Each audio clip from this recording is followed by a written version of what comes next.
Assalamualaikum. Hai teman semua. Ketemu lagi dengan 415 Activity.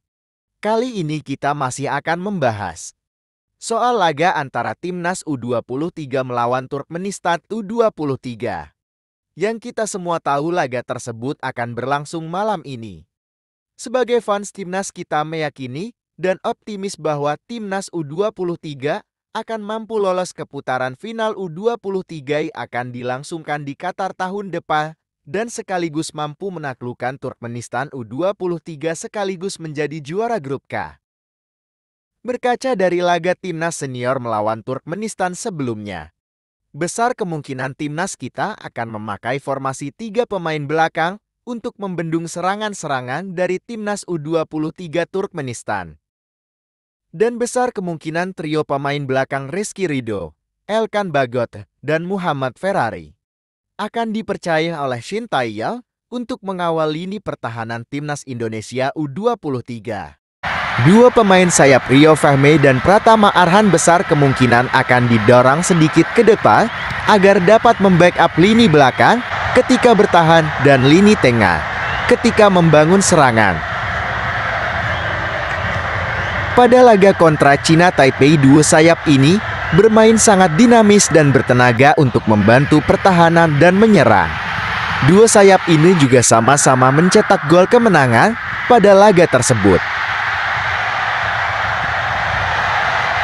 Dengan skill dan visi bermain yang sangat baik, sudah tidak diragukan lagi jika Ivan Yener akan dipercaya oleh Shin Tae-yong untuk menjadi jendera lapangan tentang Timnas Indonesia.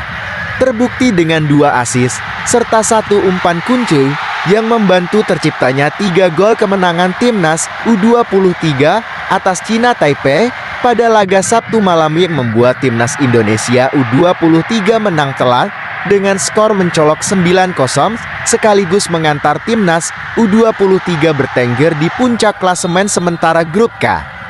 Wonderkid Timnas Indonesia Marcelo Ferdinand yang di laga kontra Cina Taipei lalu berkontribusi dengan 2 gol serta 1 asisnya sudah tentu akan menjadi duet yang sempurna bagi Ivan Yener di lini tengah Timnas U23.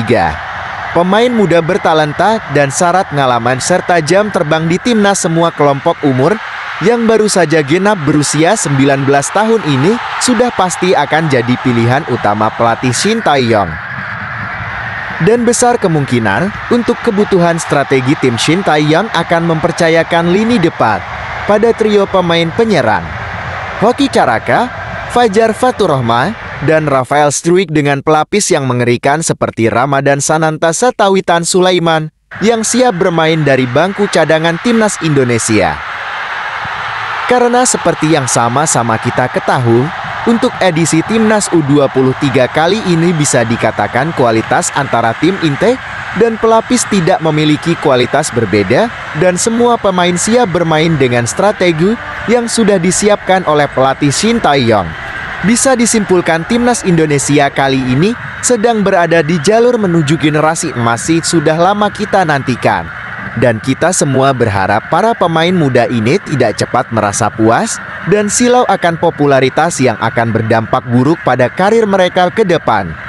Sudah banyak kita melihat pemain-pemain berbakat di negeri ini yang memiliki talenta hebat di masa junior, tetapi redup ketika memasuki jenjang tim senior. Semoga apa yang terjadi di masa lalu tidak terjadi pada generasi Timnas muda saat ini.